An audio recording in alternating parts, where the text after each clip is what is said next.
My guest tonight is a political commentator who served as the executive director and general counsel to the Congressional Black Caucus. She is now an executive producer and host of 3 specials for BET. The first in the series, Angela Rye's State of the Union, aired tonight. Please welcome Angela Rye.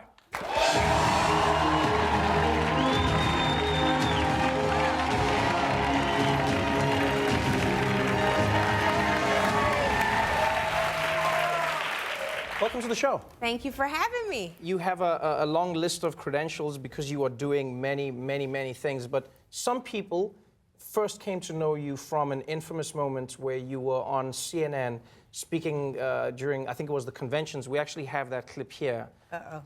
So if she's a change maker, yes, it's change for the worse. What about the other things that he mentioned? Her helping with school and adopted parents and... Well, that's great. You know, Donald Trump's done great things in his private time, too, for veterans, all across his foundation. He's done great things, too.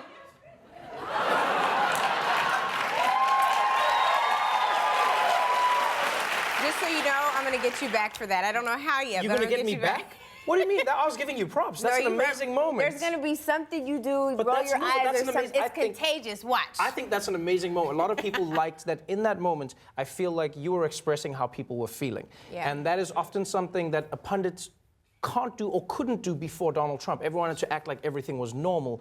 Do you find it difficult to do that as a pundit? Did you just get to a point where you went like, guys, this is not normal. This is not the world we should be living in? Don't you feel like most times now when we're responding about Donald Trump, we start with, this is not normal. Right. Like, I feel like there could be a whole pack. If you haven't done that already, I might have missed it. Of this is not normal. Yes, you can like just run this is not normal clips. There's probably a gazillion of them now. And I think that if I don't say it, I'm definitely thinking it. And normalizing the crazy, normalizing the bigotry, normalizing the xenophobia, normalizing the racism. Jamel Hill got like in trouble for calling Donald Trump the obvious. Like, he's racist. Right. I don't know, like, what else you all need to hear. You know, it's quiet in here right now. Hopefully they just don't go to the black church and they don't know that it's okay to amen. But, like, there's a racism problem in the White House. So, to me, it's just, like, I think it's important for us to call it what it is, because if you don't, that's how things get deadly. Like, all jokes aside. When you're working... When you're working with these other pundits, I've always been intrigued by the idea of these people who come on and seem to defend Donald Trump no matter what it is that he does. I've seen them contort and take, points of views that are completely at ends with each other. How do you, like, when the cameras go off, what do you say to these people? Are you serious? Like, there was one moment, and this one I think was probably even worse than the eye roll, the elongated eye roll you showed. I was on Aaron Burnett's show. And we were talking, I can't even remember what the topic was, but there was another commentator at the time who said something, and my response, like, I was like, are you effing kidding me, dude? This is on live TV? Yes, I didn't say the F word, but I literally said effing. Like, are you effing kidding me, dude? And then it was like a headline, but it was like, seriously, like, you cannot possibly defend this. I think it was on, like, the sexual assault accusations at the time. And it's like, you're a woman who worked on these issues on your campus. How can you seriously defend this? Like, you can at least call it into question. Is that your job, though, as a pundit? Are people supposed to just come on and then take a position? Like, do they tell you, hey, Angela, your job is to be against Trump and another person's job is to be for Trump? Or are you supposed to be analyzing a situation? I wish they would tell me what I'm supposed to be doing. That would not work well, because I think I take it very seriously. My name means bringer of truth. And I think inherently in me, I'm like, we have to tell people the truth. I take being on television, being on any platform as an awesome responsibility. Right. And it's our obligation to ensure we're telling people what's really going on. Let's talk about the BET special that aired tonight. Yes. You had Maxine Waters on. Is it a rebuttal to the State of the Union? And it's amazing. It was amazing. So Congresswoman Waters, who I call Queen Maxine, she took down Donald Trump in so many wonderful ways, and it's artful.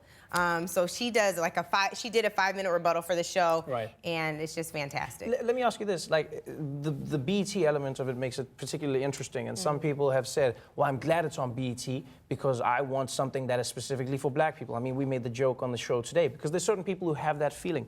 Do you feel like there should be a separate political discourse for Black people in America, or is that going contrary to what other people are saying, and that is everyone should be included in all politics? I think that everyone is included in all politics, whether they like it or not. And I also think it's perfectly okay to have platforms that are designed for targeted audiences. Right. I think, to me, that's truly what democracy looks like. I think that if the Democrats were smart, there would be a black party like there was a Tea Party established. There would be an Asian and Pacific Islander party. There would be a Latino party. If it's really a big tent party, then you should give people spaces to really add flavor, add opinions, add policy, prescriptions, and priorities to the discourse. If you're not, I don't know how big of a tent you really are.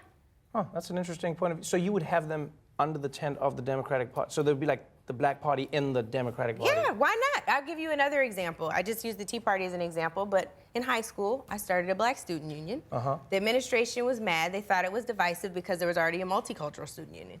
We started that, and then there was an AAPI club, and a Latino-based club, and an Indigenous Peoples club.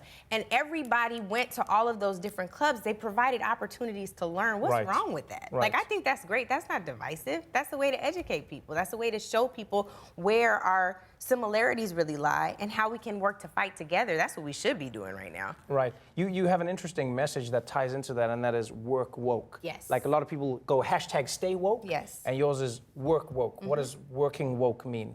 I think that it doesn't matter anymore if you're woke. Like, if you stay woke, okay, so you're alert, that means you're well read, that means you're following what's going on. What do you do after you read?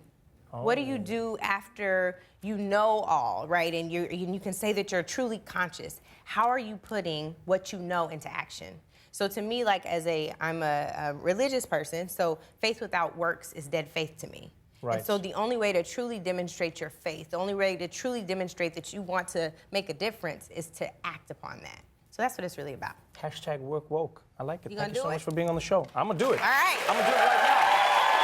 Angela's primetime specials will air on BET throughout the year. Tune into her weekly podcast, On One with Angela Rye. Angela, everybody.